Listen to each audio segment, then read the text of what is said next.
किसी को दिखाने के लिए कोई नेक काम कभी मत करना। जब भी ख्याल आए तो ये हदीस याद करना।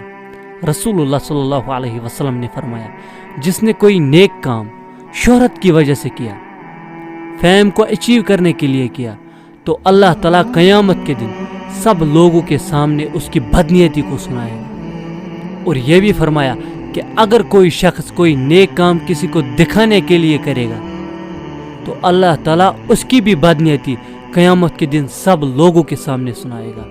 इसलिए अब हमें क्या करना है, जो भी नेक काम करते हैं पहले नीयत साफ करनी है, और जो भी स्टेप हम लेते हैं पहले ये देखना है कि इस स्टेप के कॉन्सिक्वेंसेस बाद में क्या होने वाले हैं। कहीं ऐसा ना हो कि उस दिन हम कहें कि काश हम वापस दुनिया में लौटाए जाए। हम नेक काम करें।